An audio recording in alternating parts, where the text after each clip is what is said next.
Audio Jungle.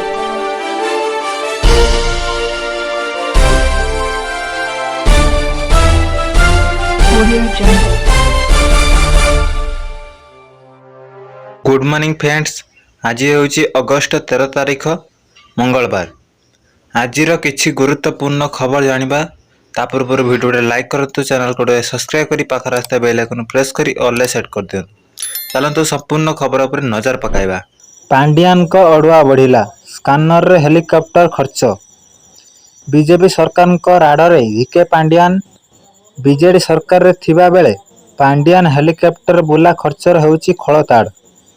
विमान खर्च किए देउथला एवं हेलीपैड निर्माण पाई केते टंका खर्च होईची से नै हेबो तदंत। आ भूल मिलिले कार्यानुष्ठान हेबो बोली कहिसेंती आईन मंत्री। सेपटे कांग्रेस मध्य पूर्व सरकार को टार्गेट करिछि। आ जवाब दे बीजेडी कहिछि पांडियान बुलिबा द्वारा लोकंक समस्यार समाधान हेइछि। बीजेडी सरकार रे हेलिकॉप्टर रे बुलुथले पूर्वतन 5T अध्यक्ष भिके पांडियान। सरकारी कार्यक्रम रे कोटी कोटी टंका खर्च होउतला, हेले एबे सब खर्चर खळताड़ आरंभ करिसेंती बीजेपी सरकार।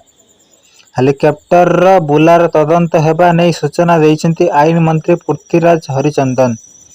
से प्रश्न करिसेंति जने सचिव को हेलिकॉप्टर बुलिबा को अनुमति किए देला। हेलीपैड निर्माण पाई सरकारक पक्षर निर्देश जाउतला एवं सरकारी खर्च रे हेलीपैड निर्माण करा जाउतला। राज्य रे पाखापाखि 450 जगह बोलिछन हेलीपैड निर्माण लागे राज्य राजकोष खर्च होईची।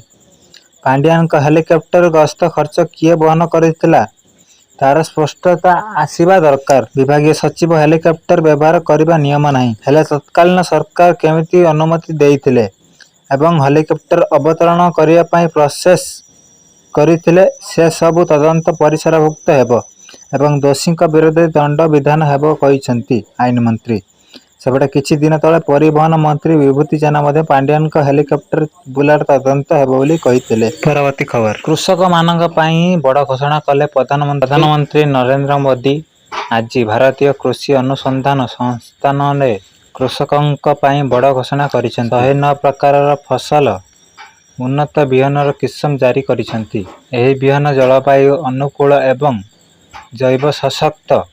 प्रधानमंत्री एने कृषक एवं वैज्ञानिकंक सह आलोचना करिसेंती। एही किस्मर बिहन कृषकंकु कम परिमाण रे अधिक उत्पादन देवा सहित पर्यावरण उपरे मध्य सकारात्मक प्रभाव पकाइबो बोली सूचना मिलुची। फसलर एही उन्नत किस्म बिहनर महत्व को ने प्रधानमंत्री जोर देइछंती। कृषक माने एही बिहन सेमानक पई खर्च कम करिबा सहित पर्यावरण को भल बोली कहिसंती। प्रधानमंत्री बाजरार उदाहरण देही कहिसंती जे लोके एबे पुष्टिकर खाद्य आडकु ढळुछंती। प्राकृतिक पद्धति रे चाष एवं जैविक पद्धति रे चाष को नहीं प्रधानमंत्री कहिसें जे जैविक चाष रे उत्पादन होतबा खाद्य पदार्थ को लोके अधिक पसंद करूछंती, तेणु एहार चाहिदा वृद्धि पाइबारे लागिछि। एक जरूरी दस्तावेज मध्यरु गोटी होउछि आधार कार्ड। एबे जेउ मानक पाखरे आधार कार्ड रहिछि सेमानक प्रति मासरे 1000 टंका जोगाई देबा को निश्चित करिसेंती सरकार। परवर्ती खबर। प्रथम रिलीज रे फ्लॉप, द्वितीय रिलीज रे सुपरहिट। दर्शकंक मन किणुछि लैला मजनू। 2018 रे रिलीज होइतबा हिंदी सिनेमा लैला मजनू भयंकर फ्लॉप होइथिले मध्य दीर्घ 6 वर्ष पर पुणी थरे रिलीज होई सुपरहिट हेबाकू जाउछि। सिनेमा हॉल रे फिल्मटी फ्लॉप होइथिले मध्य ओटीटी प्लेटफॉर्म रे स्ट्रीमिंग हेबा परे एहा युवपीढ़ी मानक बेस पसंद आसीथिला एवं दर्शकंक मध्य रे आदृढ़ होइथिला। एहा पर विभिन्न सोशल मीडिया रे एवं रील्स जरिया रे सिनेमार छोट छोट दृश्य भाइराल होइतिला। एपरिक किछि दर्शकंक सिनेमाटी को पुणी थरे रिलीज करने को निर्माता को अनुरोध करथिले। चलित मासरे प्रथमे कश्मीरी रे रिलीज होइतिला। सेठारे स्थानीय लोकंक उत्साह देखिबा परे दर्शकंक आग्रह को दृष्टि रे रखि फिल्मर सह लेखक प्रयोजक तथा प्रसिद्ध निर्देशक इम्तियाज अली फिल्मर पुनः रिलीज नहीं घोषणा करथिले। चलित मास 9 तारिख रे एहा पुणी थरे सिनेमा घर को आसीछि। पुनः रिलीज हेबा परे प्रथम दिन रे 30 लाख टंका आय सहित आरंभ होइतिला एवं द्वितीय दिन रे 110% वृद्धि घटी 2 दिन रे समुदाय 1 कोटी टंका रोजगार करिथिबा जणा पड़िछि। द्वितीय थर रिलीज हेबार प्रथम सप्ताह रे प्राय 2 कोटी टंका रोजगार हेबो बोली आशा करा जाउछि। ତେବେ 2018ରେ ପ୍ରଥମ ଥର ରିଲିଜ୍ ହୋଇଥିବା ଫିଲ୍ମଟି ଭାରତର ନେଟ୍ ସଂଗ୍ରହରେ ମାତ୍ର 2.72 କୋଟି ଟଙ୍କା ଏବଂ ବିଶ୍ୱବ୍ୟାପୀ ମୋଟ 3.40 କୋଟି ଟଙ୍କା ଆୟ ସହିତ ଏହାର ଯାତ୍ରା ଚଳଚ୍ଚିତ୍ର ଶେଷ କରିସାରିଥିଲା ବୋଲି ଇଣ୍ଡଷ୍ଟ୍ରି ଟ୍ରାକର ସାନ୍ ନିଲକ ରିପୋର୍ଟ କରିଛନ୍ତି। ତେବେ ସିନେମା ଦ୍ୱିତୀୟ ଥର ରିଲିଜ୍ ହେବା ପରେ ଦର୍ଶକଙ୍କ ଉତ୍ସାହ ଦେଖି ପ୍ରତିକ୍ରିୟା ଦେଇଛନ୍ତି ସିନେମାର ମୁଖ୍ୟ ନାୟକ ଅବିନାଶ ତିୱାରୀ। ସିନେମାକୁ ଭଲ ପାଇବା ଦେଇଥିବାରୁ ସେ ସମସ୍ତଙ୍କୁ ଧନ୍ୟବାଦ ଜଣାଇଛନ୍ତି। ତେବେ ପରବର୍ତ୍ତୀ ଖବର ଆସୁଛି ସ୍ୱାଧୀନତା ଦିବସ। ଦେଶ ମାତୃକାର ଗୀତ ଗାଇବ ଭାରତ। ପତାକା ଉତ୍ତୋଳନ ପାଇଁ ରାଜ୍ୟ ସରକାରଙ୍କ ପ୍ରସ୍ତୁତି। ଦିନ କେଇଟା ପରେ ଜନଗଣମନ ଶୁଭାଯିବ। ସ୍ୱାଧୀନତାର ମହାପର୍ବରେ 140 କୋଟି ଭାରତୀୟ ସାମିଲ ହେବେ। ତାହା ସହ ଦେଶ ମାତୃକାର ଜୟଗାନରେ ସମସ୍ତେ ଗାଇବେ ବନ୍ଦେ ମାତରମ୍। ଗାଁଠୁ ସହର ପ୍ରସ୍ତୁତ, କେବଳ ଅପେକ୍ଷା ସେହି ଶୁଭ ମୁହୂର୍ତ୍ତକୁ। ସକାଳ ହେବ ସାରା ଭାରତ ପାଳିବ ଆଜାଦିର ଅମୃତ ମହୋତ୍ସବ। ଆବାଳ ବୃଦ୍ଧ ବନିତାଙ୍କ ମନରେ ତଥା ପ୍ରାଣରେ ଥିବ ଶହୀଦଙ୍କ ସ୍ମୃତି। ଏକତାର ମହାମନ୍ତ୍ର ଉଦ୍ଭାସିତ ହୋଇ ଉଠିବ। ଚଳିତ ଅଗଷ୍ଟ 15 ତାରିଖରେ ଭାରତ ପାଳନ କରିବ 78ତମ ସ୍ୱାଧୀନତା ଦିବସ। ରାଜ୍ୟ ସ୍ତରରେ ମଧ୍ୟ ଏହାକୁ ନେଇ ପ୍ରସ୍ତୁତି ଚୂଡ଼ାନ୍ତ ପର୍ଯ୍ୟାୟରେ ପହଞ୍ଚି ସାରିଛି। ଚଳିତ ବର୍ଷ ପ୍ରଥମ କରି ବିଜେପି ସରକାର ରାଜ୍ୟରେ ଏହି ଦିବସ ପାଳନ କରିବାକୁ ଯାଉଛି। ଫଳରେ ସାଧାରଣ ଜନତାଙ୍କ ମନରେ ବି ଏହାକୁ ନେଇ ଉତ୍ସୁକତା ଲାଗି ରହିଛି। ରାଜ୍ୟ ରାଜଧାନୀରେ ସ୍ୱାଧୀନତା ଦିବସରେ ସୂର୍ଯ୍ୟୋଦୟ ସହ ନବ ମୁଖ୍ୟମନ୍ତ୍ରୀ ମୋହନ ଚରଣ ମାଝୀ ପତାକା ଉତ୍ତୋଳନ କରିବେ। ସେହିପରି କଟକରେ ଉପମୁଖ୍ୟମନ୍ତ୍ରୀ ପ୍ରଭାତୀ ପରିଡ଼ା ଓ ନୂଆପଡ଼ାରେ ଉପମୁଖ୍ୟମନ୍ତ୍ରୀ କନକ ବର୍ଦ୍ଧନ ସିଂ ଜାତୀୟ ପତାକା ଉତ୍ତୋଳନ କରୁଥିବାର ଦେଖିବାକୁ ମିଳିବ।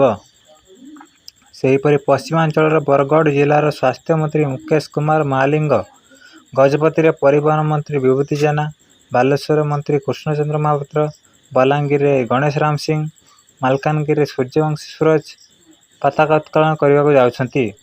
ସେପଟେ ଖୋର୍ଦ୍ଧାରେ ମନ୍ତ୍ରୀ ପ୍ରଦୀପ ବଳ ସାମନ୍ତ, କନ୍ଧମାଳରେ ମନ୍ତ୍ରୀ ଗୋକୁଳାନନ୍ଦ, ରାୟଗଡ଼ାରେ ମନ୍ତ୍ରୀ ସମ୍ପଦ ସ୍ୱାଇଁ ଏଥର ଜାତୀୟ ପତାକା ଉତ୍ତୋଳନ କରିବେ ବୋଲି ଜଣାପଡ଼ିଛି। ତେବେ ପରବର୍ତ୍ତୀ ଖବର ମୁଖ୍ୟମନ୍ତ୍ରୀଙ୍କ ଅଭିଯୋଗ ପ୍ରକୋଷ୍ଠରେ ହେଉଥିବା ଜନଶୁଣାଣି ଆଜି ବନ୍ଦ ରହିବ।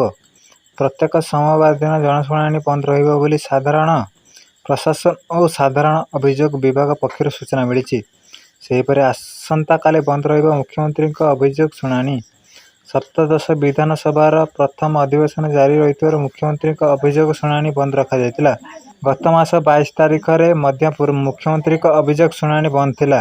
22 ତାରିଖ ଠାରୁ ସପ୍ତଦଶ ବିଧାନସଭାର ପ୍ରଥମ ଅଧିବେଶନ ଆରମ୍ଭ ହୋଇଥିବାରୁ ଅଭିଯୋଗ ଶୁଣାଣିକୁ ବନ୍ଦ ରଖାଯାଇଥିଲା। ଏହା ପୂର୍ବରୁ ଗତ 29 ତାରିଖ ଦିନ ମୁଖ୍ୟମନ୍ତ୍ରୀଙ୍କ ଅଭିଯୋଗ ଶୁଣାଣି ବନ୍ଦ ରହିଥିଲା।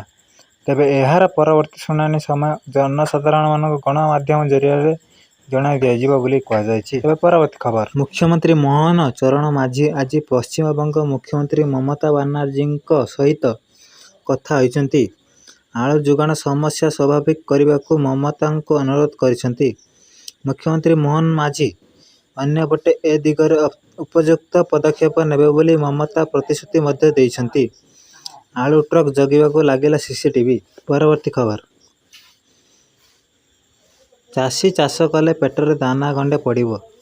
ଚାଷୀ ଭାଇଙ୍କୁ ହଇରାଣ କଲେ ଓଡ଼ିଶା ଭୋକିଲା ରହିବ। କୃଷି ବିଭାଗ ଓ ସାର ଡିଲରଙ୍କ ଭିତରେ ଚାଲିଛି କି ମଧୁ ଚନ୍ଦ୍ରିକା। ଚଢ଼ା ଦରରେ ସାର ବିକ୍ରି କଲେ କିଏ ହେଉଛନ୍ତି ଲାଭବାନ। ହେଲେ ସାର ମିଳୁନଥିବାରୁ ବରଗଡ଼ ଚାଷୀ ଟେନସନ୍ ବଢ଼ିଛି। ଯେଉଁ ସାର ବିକ୍ରେତାଙ୍କ ପାଖରେ ରହିଛି ସେମାନଙ୍କ ଚାଷୀଙ୍କୁ ଚଢ଼ା ଦରରେ ସାର ବିକ୍ରୟ କରିଥିବା ଅଭିଯୋଗ ହୋଇଛି। ତେବେ ଏହା ଥିଲା ଆଜିର କିଛି ଗୁରୁତ୍ୱପୂର୍ଣ୍ଣ ଖବର ବଛା ବଛା ଦେଶ ବିଦେଶର। ତେବେ ଏମିତି ସବୁଦିନ ଗୁରୁତ୍ୱପୂର୍ଣ୍ଣ ଖବର ଜାଣିବା ପାଇଁ ଆମ ଚ୍ୟାନେଲକୁ ସବସ୍କ୍ରାଇବ୍ କରନ୍ତୁ। ପାଖରେ ଆସିଥିବା ବେଲ୍ ଆଇକନ୍କୁ ପ୍ରେସ୍ କରି ଅଲ୍ରେ ସେଟ୍ କରିଦିଅନ୍ତୁ। ଏମିତି ସବୁଦିନ ଗୁରୁତ୍ୱପୂର୍ଣ୍ଣ ଖବର ଜାଣିପାରିବେ। ବ୍ୟୁରୋ ରିପୋର୍ଟ ଓଡ଼ିଆ ମାଣିକ।